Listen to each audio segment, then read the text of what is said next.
Gelecek bizimdir. Gelecek milletimizdir. Gelecek Türkiye'dir. Serokvezîrê Berê Ahmet Davutoğlu salekê zêdetirê ku ser partiya nû dixebitî.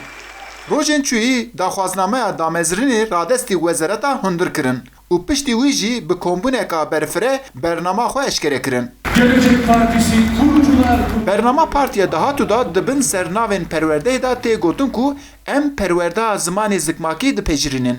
Ev jî wek perwerdeya zimanê Kurdî tê teşîrovekirin. Di nav raya giştî û çapemeniya Tirkiyê da jî herî zêde ev xal hate nîqaşkirin. Damezrînerên Partiya Dahatu û Wahdetîn înce dema vê yekê de nirxîne wek pêşketineka girîng dibîne.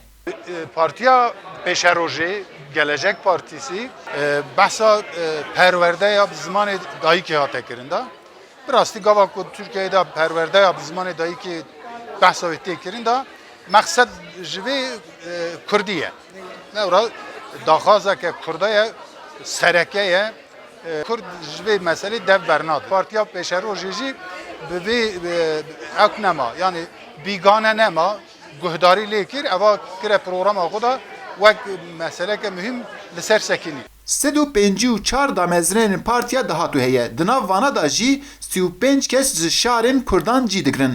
Cuma Çiçek jî ji van yek kesan keseke. Çiçek ji Amedê parlamenterê AKP bû. Ana jî di nav damezrînerên Partiya Dahatu'da cî digire.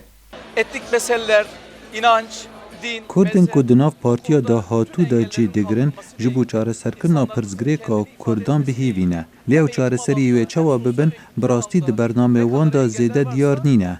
Damezrênerê vê partiyê Bayram Zeylan ev ê wiha dide diyarkirin. İnşallah insanlarımızla birlikte beraber aşacağız.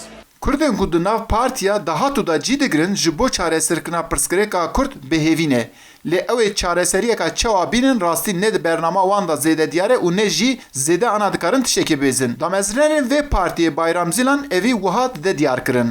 Sayın Genel Başkan ana dilde eğitimden Serokê me yê giştî di axifina xwe da li ser perwerdeya zimanê zikmakî rawistiya ku di bernama partiya me da jî heye.